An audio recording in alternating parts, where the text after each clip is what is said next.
하나님의 말씀 히브리서 11장 21절에 있는 말씀을 제가 읽겠습니다.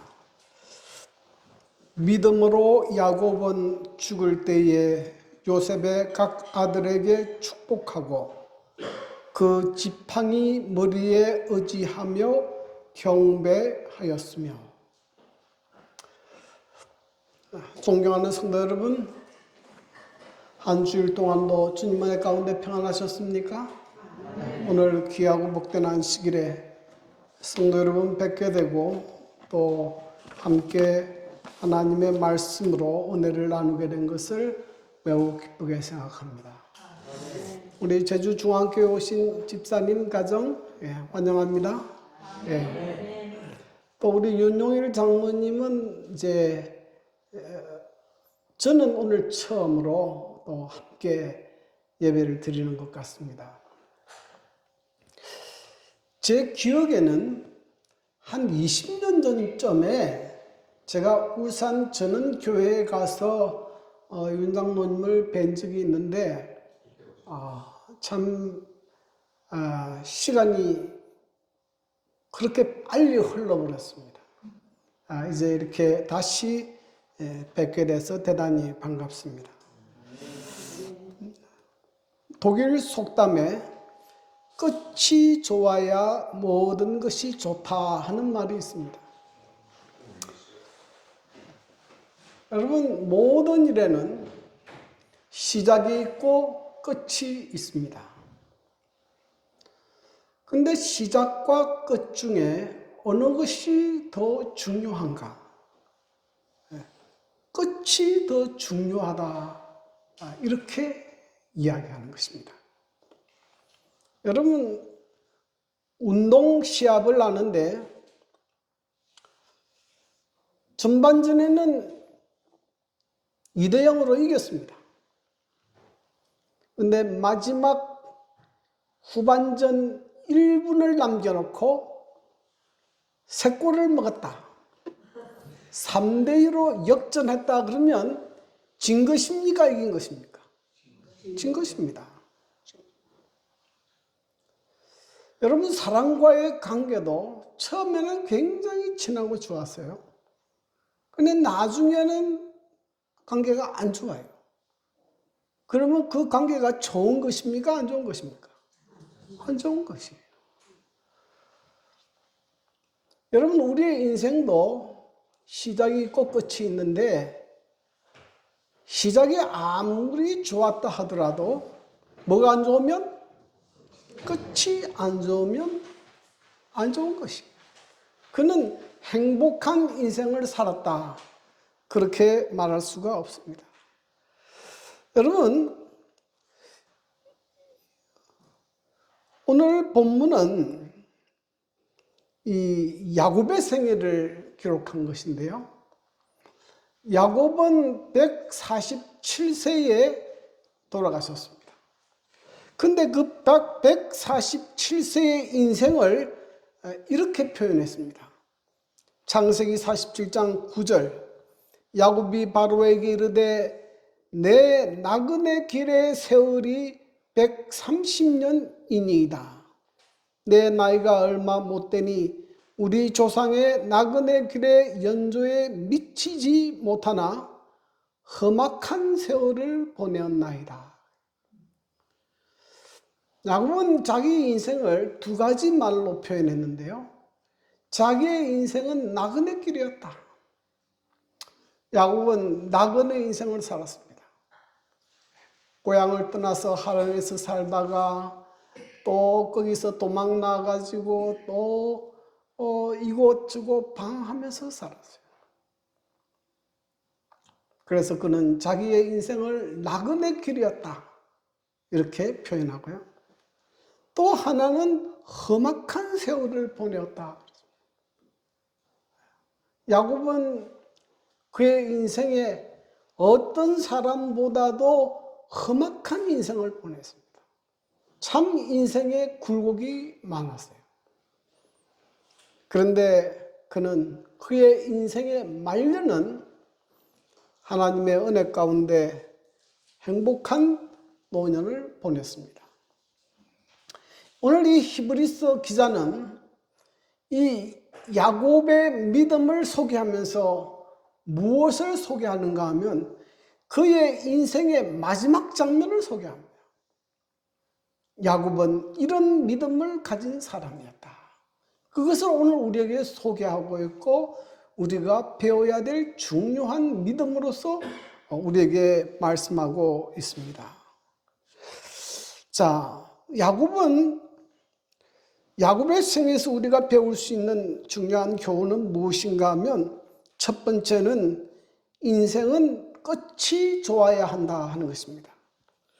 여러분, 모든 것이 시작이 있고 끝이 있듯이 우리 인생도 시작이 있고 끝이 있습니다. 그런데 우리의 인생의 시작보다도 우리의 인생이 끝이 좋아야 한다. 야곱은 그의 인생의 마지막을 어떻게 맞이했는가? 여러분, 흔히 우리가 이야기할 때 생로병사라고 하지 않습니까? 사람은 태어나고 늙고 병들고 죽습니다. 아무도 예외가 없어요. 다 이제 나이가 들면 늙게 되고 그 다음엔 병들게 되고 또 죽게 됩니다.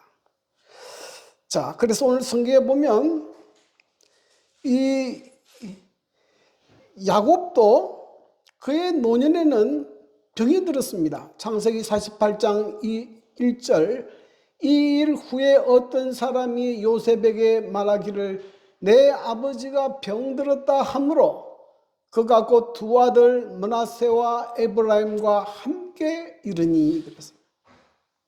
이제 야곱도 병이 들어서 그의 마지막 임종이 가까웠다는 이야기를 듣고 그의 아들 요셉이 자기의 두 아들 므낫세와 에브라임을 데리고 그의 아버지를 방문합니다. 자, 그때 야곱이 무슨 말을 하는가? 이런 말을 합니다. 창세기 48장 2절 4절 이스라엘이 힘을 내어 침상에 앉아 요셉에게 이르되 이전에 가나안 땅 루스에서 전능하신 하나님이 내게 나타나사 복을 주시며 내게 이르시되 이런 말을 합니다. 야곱은 그의 인생의 마지막에 무슨 이야기를 하는가 하면 하나님께서 내게 약속하신 축복들에 대해서 이야기합니다. 야곱은 아주 독특한 믿음을 가지고 있는데요. 그것은 그는 하나님의 축복을 받기를 갈망했어요. 그의 인생에 참 많은 고난도 있고 시련도 있었지만은 그 모든 시련을 어떻게 이길 수 있었는가? 그는 하나님의 약속을 붙들고 일어났습니다. 하나님께서 내게 너의 자손이 생육하고 번성하리라 약속하셨으니까 틀림없이 하나님의 약속이 이루어질 것이라고 믿었습니다. 그래서 그는 그의 인생의 마지막 순간에 그의 아들 요셉에게 하나님께서 자기에게 허락하신 그 약속을 지금 반복해서 말하고 있는 것입니다. 그리고 야곱은 그의 인생에 하나님께서 베푸신 하나님의 은혜를 생각하고 감사하고 있습니다. 한 1년 전에 우리 목사님의 장모님이 돌아가셨습니다. 나이가 100살이 넘었고 이제 돌아가셨는데 그 모든 자녀들과 손자들이 모였습니다. 그리고 그 자녀들 한 사람 한 사람에게 전부 기도하고 축복 기도하고 찬미를 부르고 그 자녀들이 보는 데서 돌아가셨어요. 참 너무나 아름답고 복되게 그의 인생을 마무리했습니다. 여러분, 이 세상에 사람들은 누구나 다 죽음을 맞이합니다. 그러나 하나님의 약속을 붙들고 있는 사람은 절망하거나 낙심하거나 좌절하지 않습니다. 여러분, 사도 바울은 자기 생애 가운데 마지막 순간을 이렇게 고백했습니다. 디모데후서 4장 7절 8절.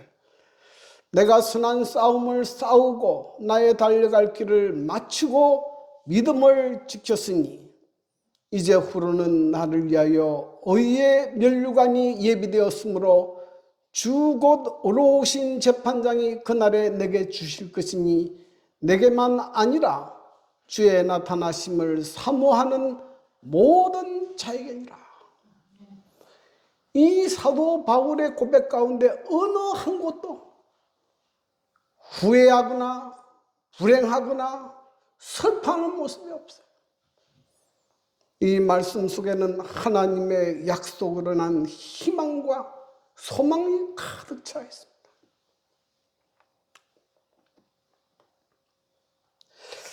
한때 프랑스의 대표적인 지성인으로 알려진 이 사르트르라는 사람이 있습니다. 이분은 무신론적 실존주의자입니다. 하나님은 계시지 않는다. 인간은 죽음으로부터 자유로울 수 있다. 그렇게 주장했어요. 근데 이 사람이 막상 죽음에 이르게 되자 너무나 불안하고 초조해서 견딜 수 없어요. 그리고 죽지 않으려고 몸부림치다가 죽었습니다. 그런데 이 광경을 지켜본 한 사람이 그의 죽음을 이렇게 기록했습니다. 사르트르의 말로가 그렇게 비참한 이유는 그는 돌아갈 본향이 없었기 때문이다. 하나님의 약속이 없어요. 그런 사람은 여러분 참 불행한 사람입니다. 그러므로 여러분 하나님의 약속을 붙들고 믿음으로 여러분의 인생의 마지막을 준비하시게 되기를 간절히 바랍니다. 네. 하나님께 기도하십시오. 하나님, 제 인생을 하나님의 은혜 안에서 믿음 안에서 행복하게 잠들 수 있도록 도와주십시오. 기도하십시오. 기도해야 돼. 이렇게 아름다운 마지막을 맞이할 수 있는 것이지 아무런 준비 없이는 그렇게 맞이할 수 없습니다. 두 번째로 야곱이 한 일이 뭐냐면은 축복하는 일을 했습니다.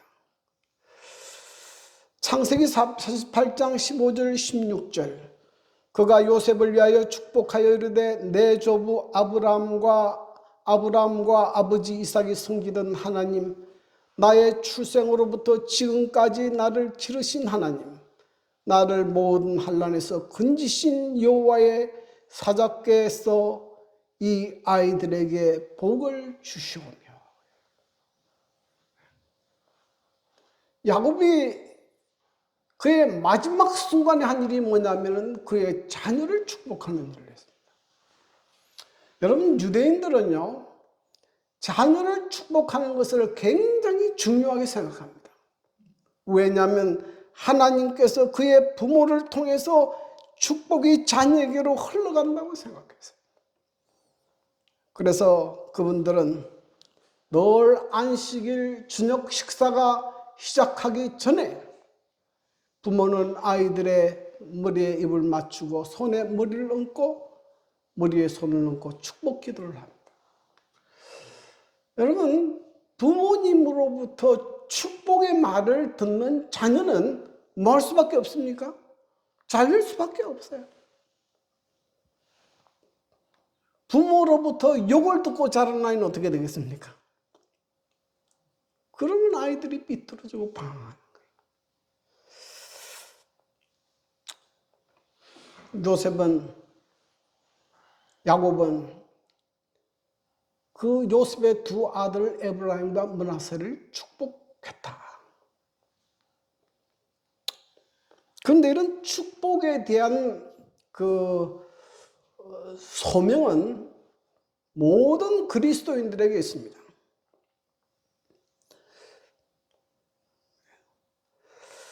베드로전서 3장 8절 9절에 보면 마지막으로 말하노니 너희가 다 마음을 같이하여 동정하며 형제를 사랑하며 불쌍히 여기며 겸손하며 악을 악으로 욕을 욕으로 갚지 말고 도리어 복을 빌라.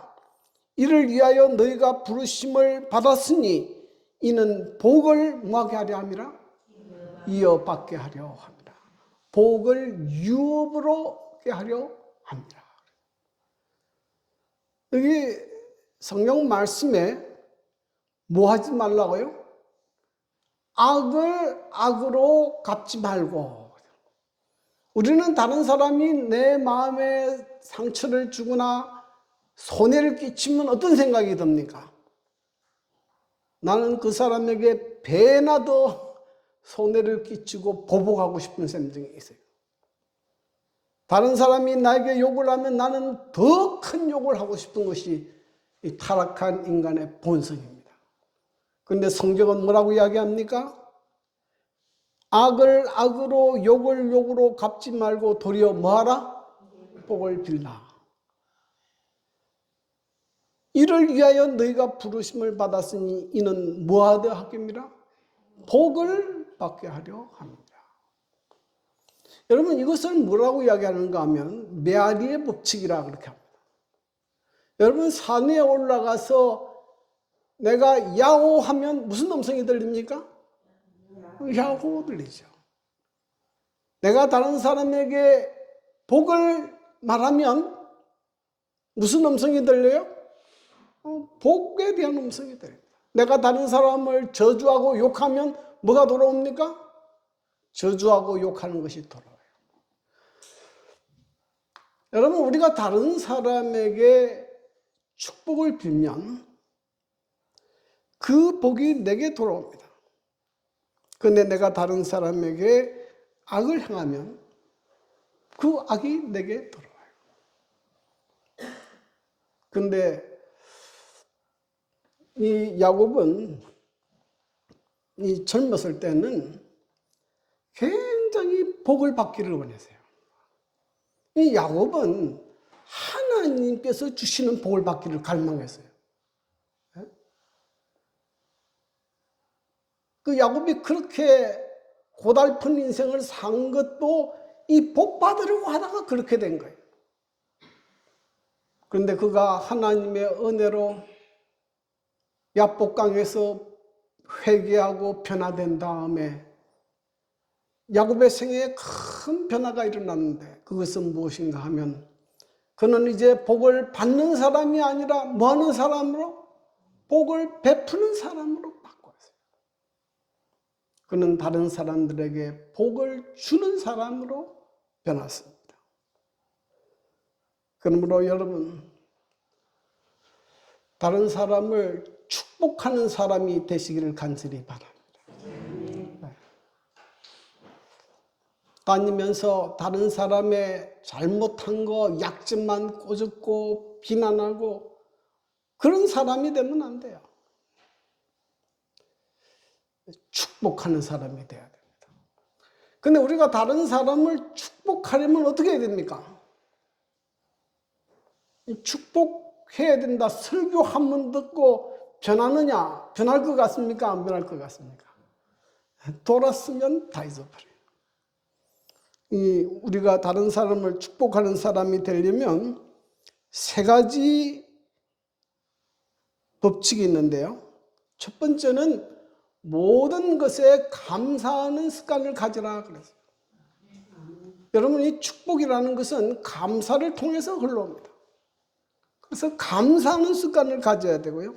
두 번째는 상대방의 뭐를 보라? 장점을 보라 하는 거예요. 이 장점 보는 것도 훈련돼야 돼요. 세 번째는 그것이 기도로 연결되도록 하라. 그래서 여러분 기도해야 됩니다. 내가 감사하는 사람이 되도록, 다른 사람의 장점을 보는 사람이 되도록 하나님 도와주십시오 하고 기도하고 계속 연습해야 이게 되는 것이지, 하루아침에 금방 바뀌느냐? 안 바뀝니다. 평생 연습하셔야 돼요.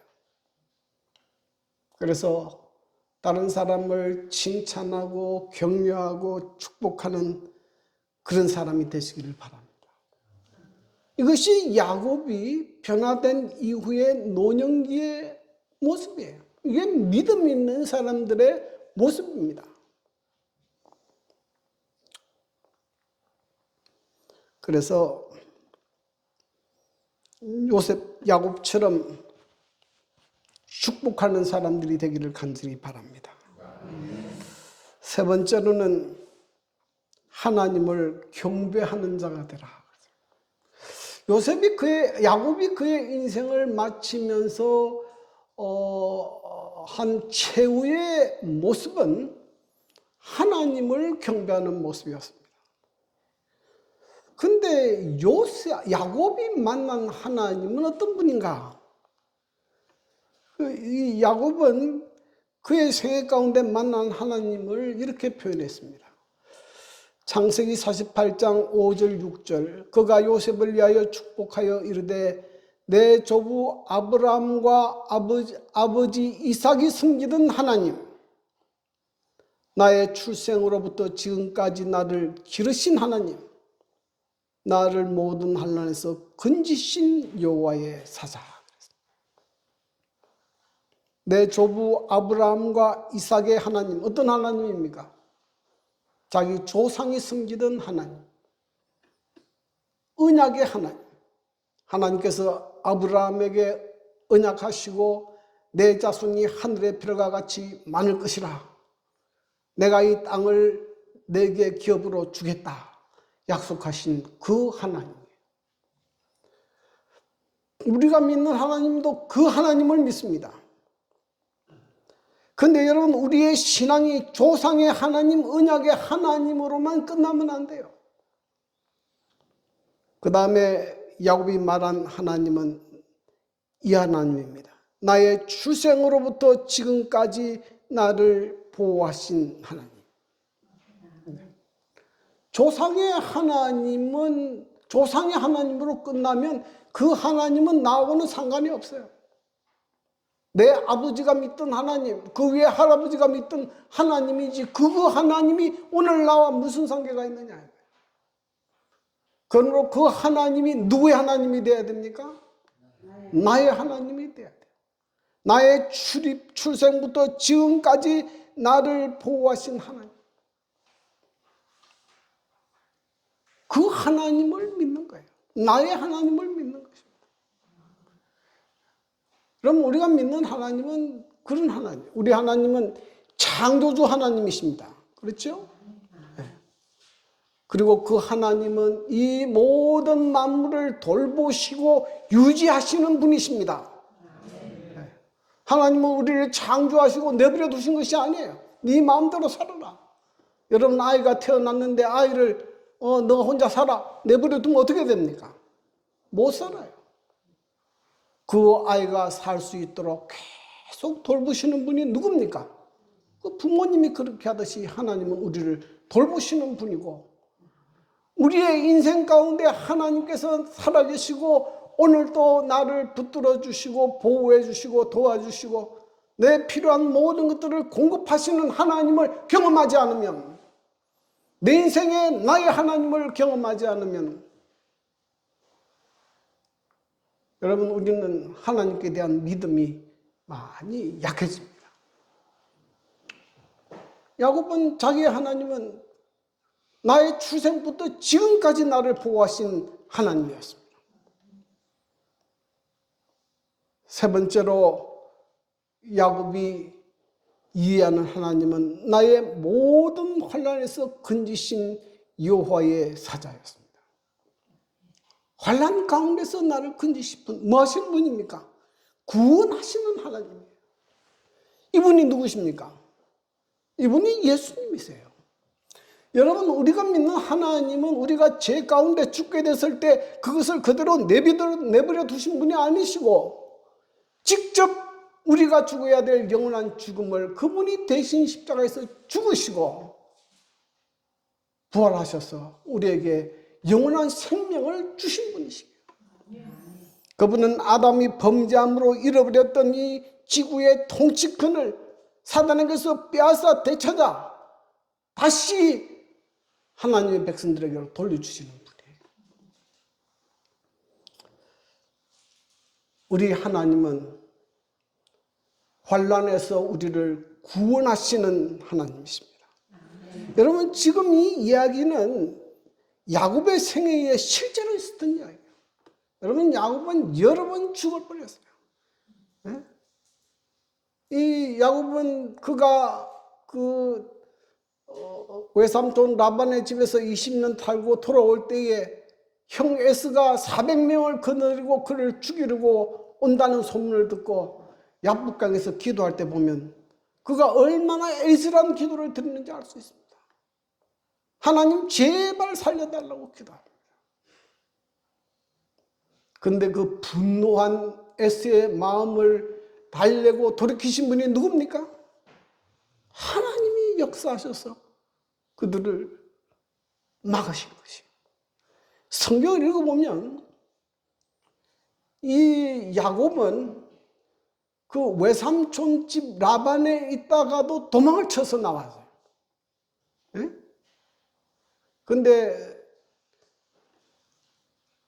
이 야곱은 하는 것마다 하나님이 복을 주셨어요. 나중에 보니까. 그러니까 엄청나게 소유가 늘어났습니다.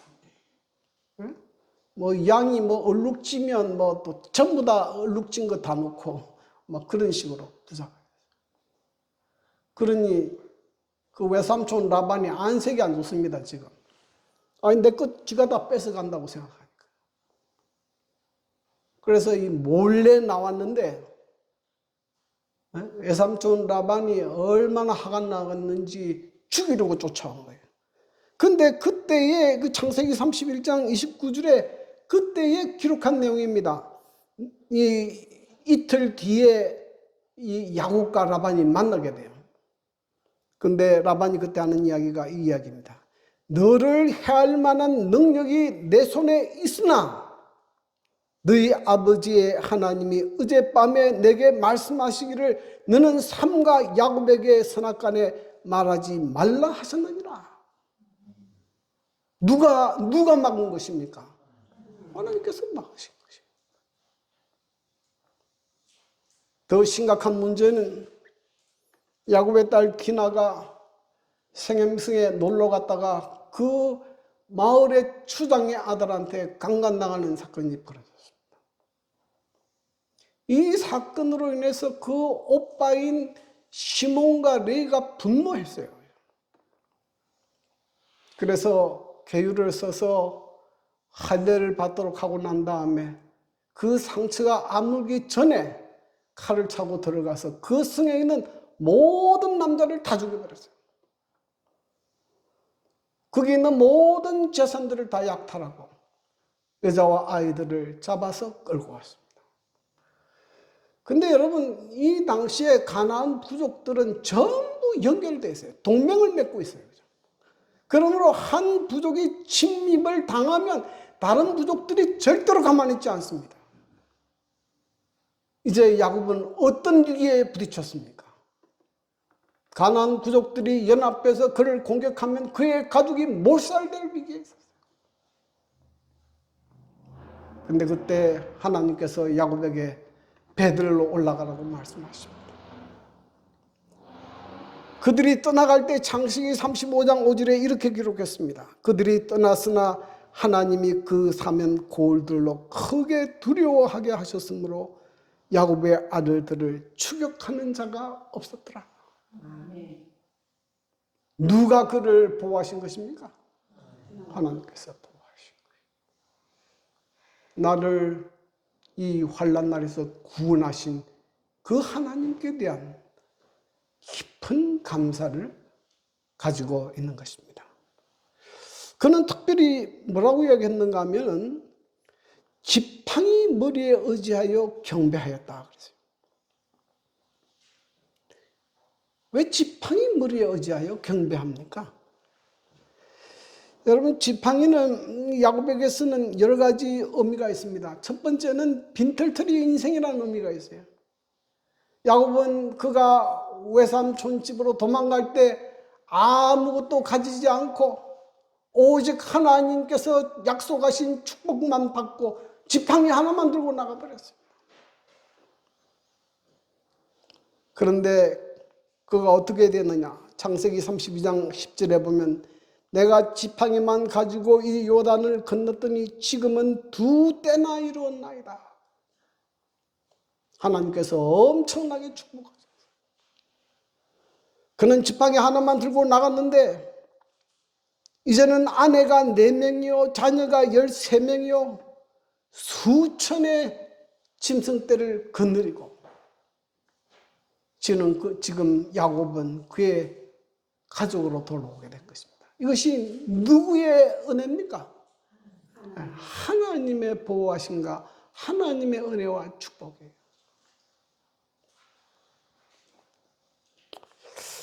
그 다음에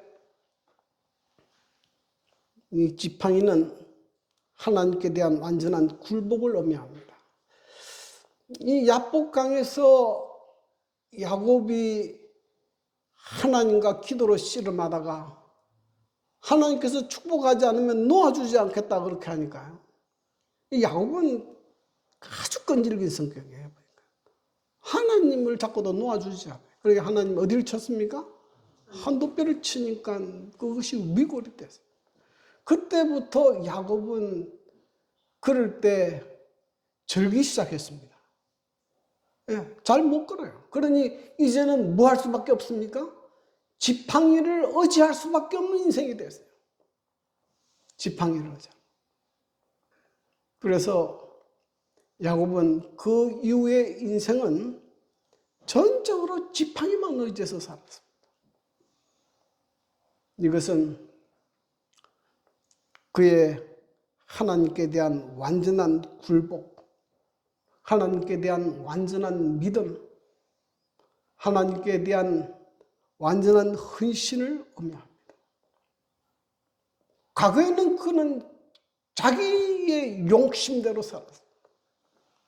그러나 그 이후에 야곱은 자기를 포기하고 하나님의 뜻에 완전히 굴복하는 인생을 살았습니다. 야곱은 환난 가운데서 지켜주시고 선한 길로 인도하신 하나님의 은혜에 감사하며 그 지팡이에 의지하여 하나님께 경배하고 있습니다. 자기의 삶을 인도하시고 축복하시고 지켜주시고 보호하신 그 상징인 지팡이를 의지해서 하나님께 경배하고 있는 모습을 보여주고 있습니다. 야곱은 약점이 많은 사람이었습니다. 그는 속이는 사람이었어요. 참 속이는 것 악한 성품이에요. 그러나 하나님의 은혜로 변화되어 다른 사람을 축복하고 끝까지 하나님을 경배함으로 그는 믿음의 조상 중 한 사람으로 히브리서에 기록되었습니다.